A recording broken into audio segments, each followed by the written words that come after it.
The emergency alert blared through every speaker and holographic display across New Terra Colony. Red warning lights bathed the streets in an eerie glow as civilians rushed toward underground shelters.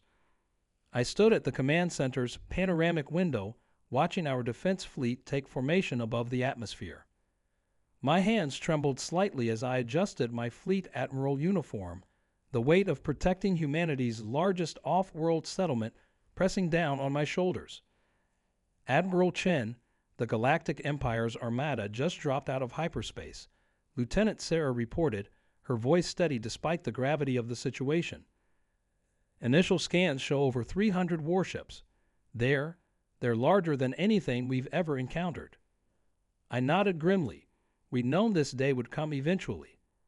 Humanity had spread across the stars for nearly 2 centuries, establishing colonies and trading posts while carefully avoiding contact with the notorious Galactic Empire. Their reputation for conquering lesser species preceded them, but now they'd finally discovered us. "Open a communication channel," I ordered, straightening my back.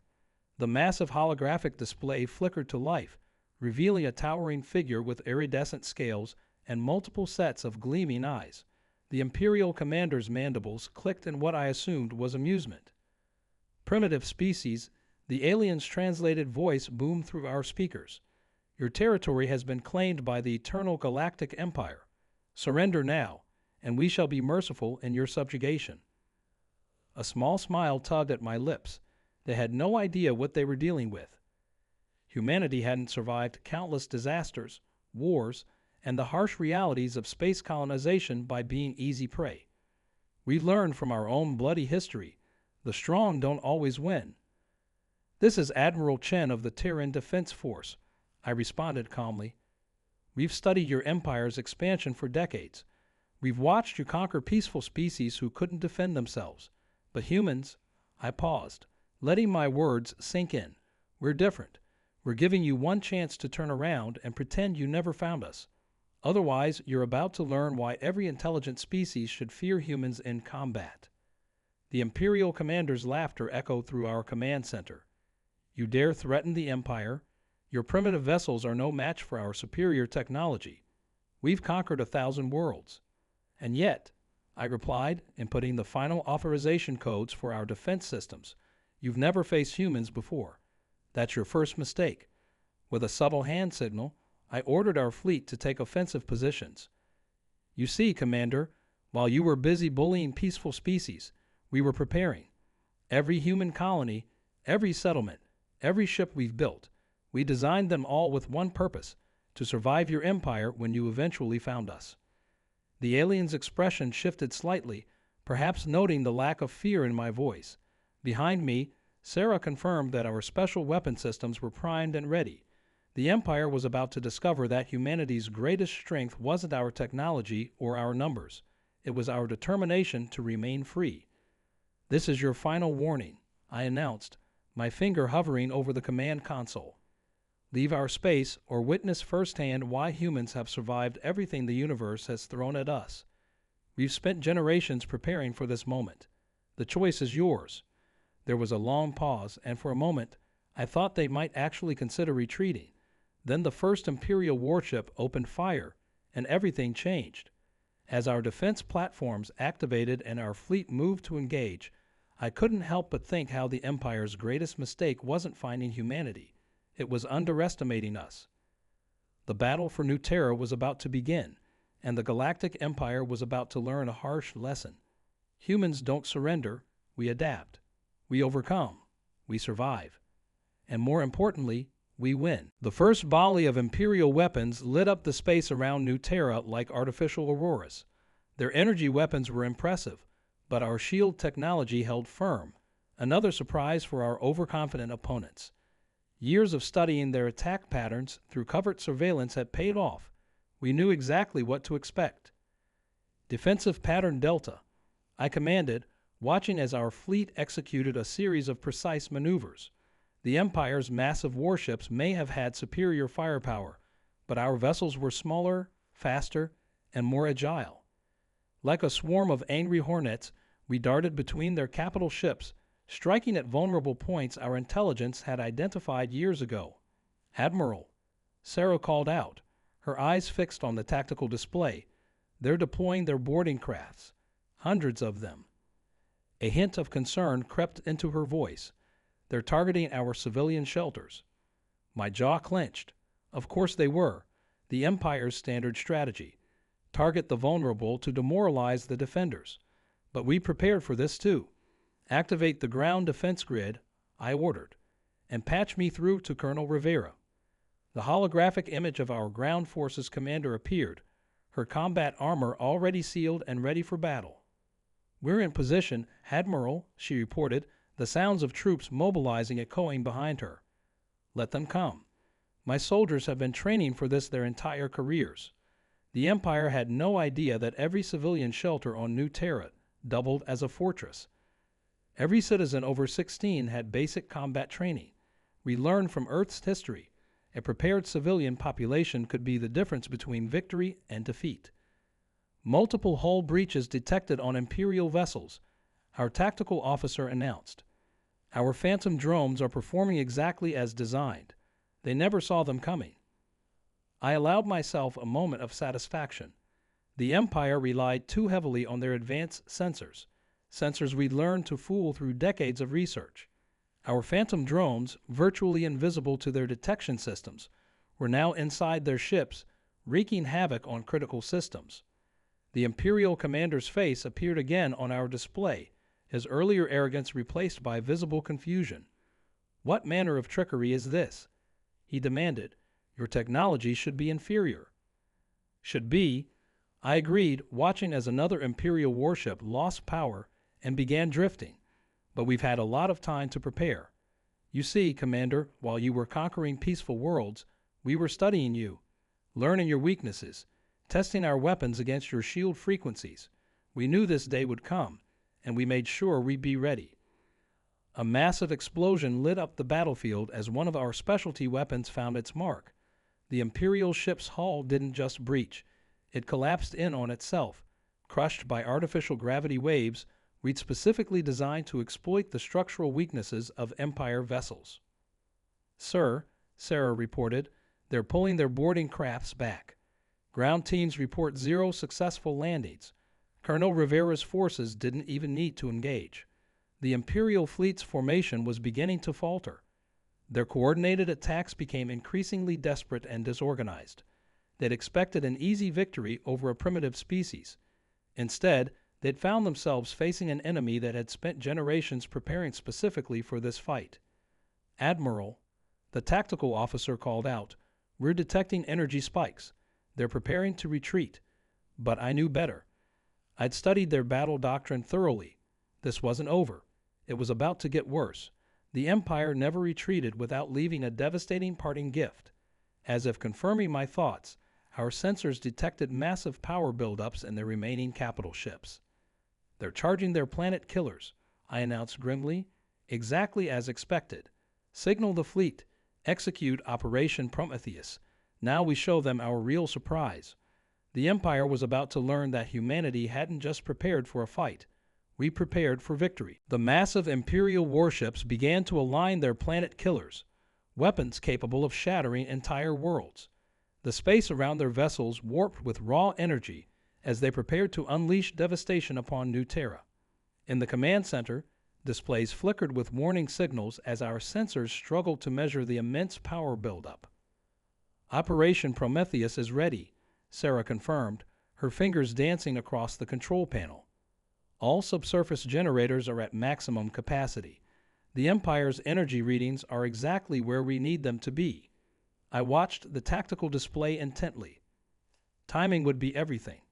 We'd only get one shot at this. Send the signal to all ships. Fall back to minimum safe distance. Our fleet executed a swift retreat, leaving the space between the Imperial Armada and New Terra conspicuously empty. The Imperial commander's face appeared once again, his mandibles spread in what passed for a smile among his species. "Your retreat comes too late, humans. Your defiance ends today. Let this be a lesson to all who would resist the Empire." "Funny," I replied, unable to hide my grim smile. I was about to say something similar. With a nod to Sarah, I gave the command, "Activate the trap." Beneath New Terra's surface, thousands of quantum generators roared to life simultaneously. We'd spent decades building them, hiding them deep within the planet's crust. The Empire's sensors would have detected them eventually, but we only needed them to work once. Energy web forming, the tactical officer reported. The Empire's planetary bombardment is feeding directly into our collectors, just as designed. The space between our world and their fleet began to shimmer with an otherworldly light.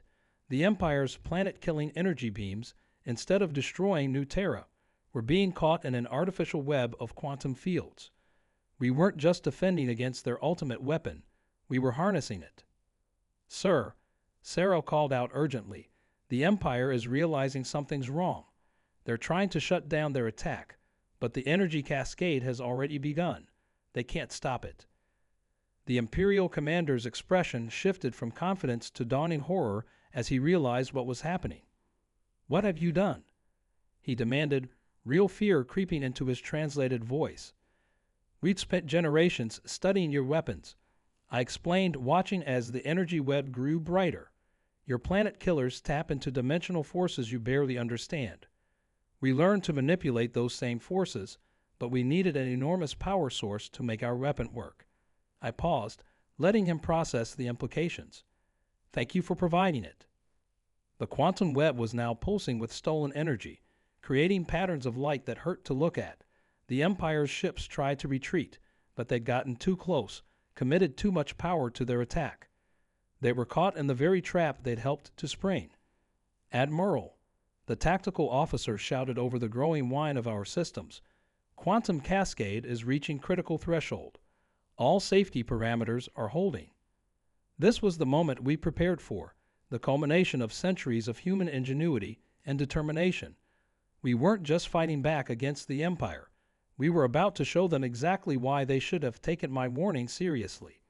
"The Empire made a critical mistake today," I announced, both to my crew and to the increasingly panicked Imperial commander.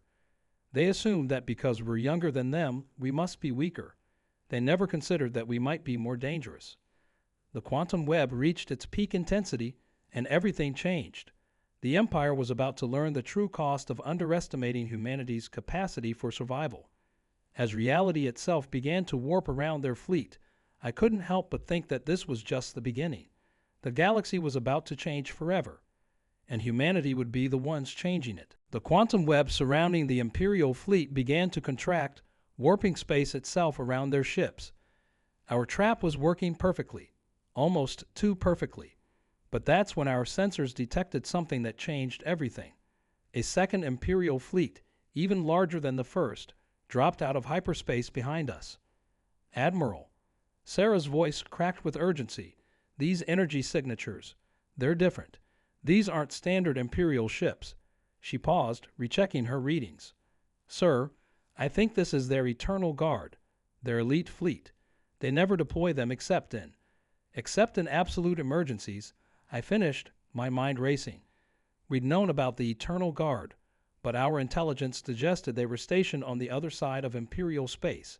Their presence here meant something we hadn't anticipated. The Empire had feared us all along. The new fleet's commander appeared on our display, his armor darker and more ornate than any Imperial official we'd yet seen. "I am High Marshal Voss of the Eternal Guard," he announced, his translated voice carrying an authority that made even our veteran crew members tense. "We've been watching your species for longer than you think, humans. Did you really believe you were the only ones preparing for this encounter?" My blood ran cold. On the tactical display, I watched as the new fleet deployed in a formation we'd never seen before. They weren't falling for the same trap as the first fleet. They were executing maneuvers that perfectly countered our strategies.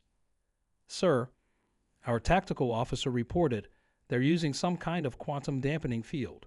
It's interfering with our energy web." The beautiful patterns of light that had been containing the first fleet began to flicker and destabilize. But something wasn't right. The High Marshal's words echoed in my mind. They'd been watching us. Then it hit me. This was exactly what we'd done to them. We'd hidden, observed, and prepared. What if they'd done the same? All ships, break formation immediately. I ordered, but the High Marshal's laughter cut through our communications. Too late, Admiral Chen, he said, almost respectfully. You showed us humanity's true potential. Now let us show you ours. The space between our fleets suddenly lit up with a different kind of energy, one our sensors couldn't even categorize. The Eternal Guard ships began to move in impossible ways, as if the laws of physics were more like suggestions to them. But then something unexpected happened. Our quantum web, destabilized by their dampening field, didn't collapse as they'd planned. Instead, it began to interact with their advanced technology in ways neither side had predicted. The fabric of space-time itself started to ripple with competing forces. Admiral, Sarah called out, her eyes wide as she studied the readings. The quantum interference is creating some kind of doorway. Something's coming through. The space above New Terra tore open, revealing swirling patterns of light and energy that shouldn't exist in our universe. But what emerged from that tier wasn't Imperial reinforcements or some horrible weapon. It was something far more significant, proof that both humanity and the Empire had been playing a much smaller game than we'd imagined. Through the quantum rift, we caught our first glimpse of something that would change the course of not just this battle, but of all human and Imperial history.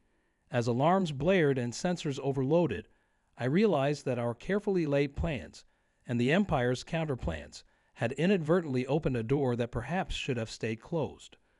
The real war for survival was about to begin, and this time, humanity and the Empire might have to make an unthinkable choice: stand together or face extinction separately. Through the quantum rift, massive crystalline structures emerged, their surfaces reflecting light in ways that defied physics. They weren't ships or weapons. They were ancient artifacts, remnants of something far older than either humanity or the Empire, and they were activating. All vessels, maintain distance. I ordered, but both human and Imperial ships were being pulled toward the artifacts by an invisible force. The quantum interference had triggered something, awakened something that had been sleeping in the space between dimensions. High Marshal Voss's voice crackled through our comms, all pretense of superiority gone. Admiral Chen, my scientists are detecting temporal energy signatures unlike anything in our records. These artifacts, they're older than our civilization's earliest memories. The crystalline structures began to pulse with internal light, projecting images into space. Star maps, but not of our galaxy. They showed worlds we'd never seen, civilizations that had risen and fallen eons ago, and a threat that had caused them all to vanish. Marshal, I called out, making a split-second decision that would change everything. We need to shut down both our quantum web and your dampening field simultaneously. The artifacts are feeding off the energy conflict. For a moment, there was silence. Centuries of distrust and preparation for war hung in the balance. Then, agreed, Admiral. On your mark. As both fleets worked together to power down their weapons, the artifacts' projections became clearer. They were a warning, left behind by an alliance of ancient species. They showed how their civilizations had fought each other to extinction, ignoring a greater threat that preyed on divided galaxies. Sir, Sarah reported, her voice barely a whisper, the artifacts are transmitting data directly into our systems. It's a map, showing something massive heading toward our galaxy. Estimated arrival time, 3 years. The Imperial commander from the First Fleet, who had been silent since the artifacts appeared, suddenly spoke. Our oldest legends speak of the Devourers, beings that consumed entire galaxies. We thought they were myths to frighten children. As if responding to his words, the artifacts showed one final image. Countless worlds, countless species, joining together to fight something that blotted out the stars themselves. But even united, they had only managed to buy time, to leave behind this warning for the next generation of spacefaring races. Marshal Voss, I said, watching as the artifacts began to dim, their message delivered. I believe we have a choice to make. We can continue our war, weaken both our civilizations, or we can do what those ancient species couldn't. We can stand together before it's too late. The crystalline structures started to retract back through the rift, their purpose fulfilled, But they left behind something more valuable than any weapon or technology. They left hope. Hope that two enemies could become allies in the face of extinction. Perhaps, Voss replied, his tone thoughtful, our long preparation for war with each other was actually preparation for something far more important. He paused. Admiral Chen, I propose an immediate ceasefire. Both our civilizations have proven their strength today. Now let us prove our wisdom. As the quantum rift sealed itself, leaving us once again in normal space, I looked out at the combined fleets of humanity and the Empire.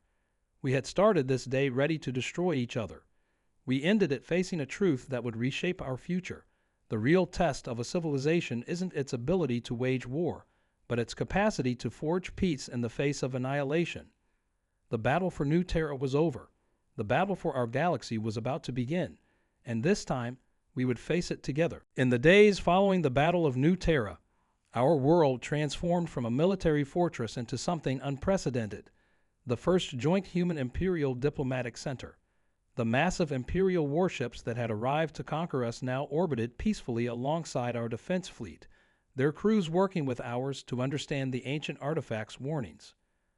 The data transfer was more extensive than we initially thought, Sarah explained during our first joint briefing with Imperial scientists.